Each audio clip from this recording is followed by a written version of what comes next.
Bila dunia hanya menuntut tanpa memberi ruang untuk bernafas, kehidupan zaman ni kepada satu lagi hari yang penuh tekanan. Orang kata duit bukan segala-galanya. Benar, duit bukan penyelesaian semua masalah.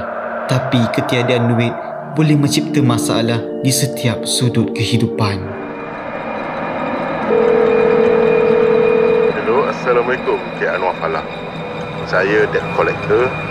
Jadi Cik ada hutang RM33,000.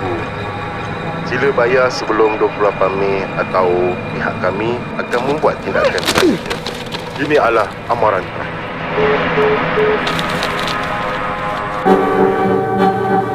Kesedaran manusia ada pada pasca visual dan tekanan pasar. Tanpa sedar pada realiti sebelum terhadap. Kau diamlah. Kau siapa? Aku tengah serabut ni.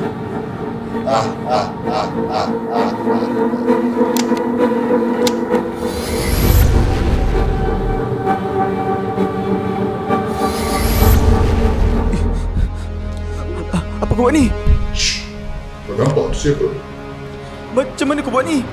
Kau pada masa lalu. Seminggu, berapa kali kau selfie di kafe dan Shopee? 2-3 kali je. Habis tu, dengan gaji RM2,000, sekali kau keluar berapa? 80, 100. RM80, 3 kali seminggu, RM240. 4 minggu sebulan, dah RM940. Hampir 50% gaji kau. Pernahkah kau fikir? Ini kalau kisah benar, healing.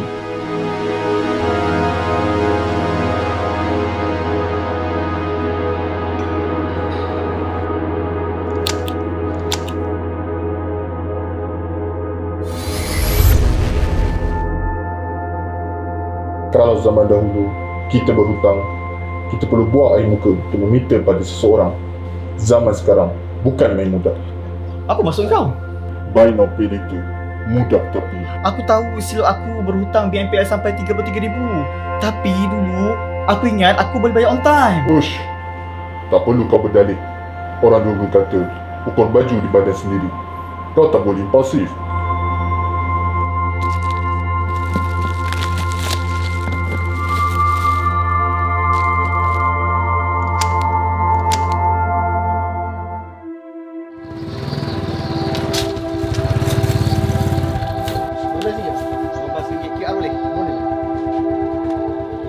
Kenapa kau hari-hari nak order makanan online?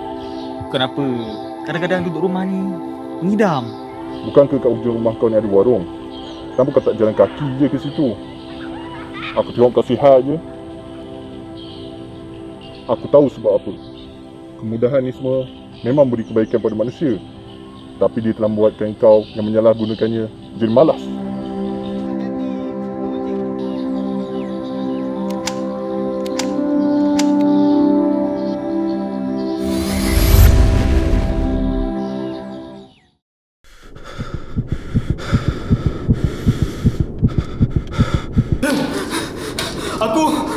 Aku dekat mana ni? Aku dekat mana ni? Kau beraja pada masa dia. Tolong! Aku nak balik! Aku nak balik! Raja. Ubah jimat. Macam mana tu? Tolong ajar aku! Macam mana tu? Akan 50, 70, 20. Apa tu? Daripada jaga 50% keluar 30% hendak dan 40% pada. Apa lagi? Untuk kasih dia kau betul-betul had dia. Lagi? Kita ada kau masuk. Macam mana tu? Sebelum kau dia stasiun dia beri masuk kau keputusan. Ada lagi ke? Kau dia kau perlu membuat senar kau. Ya, aku janji. Aku janji aku akan berubah. Tolong. Aku nak balik.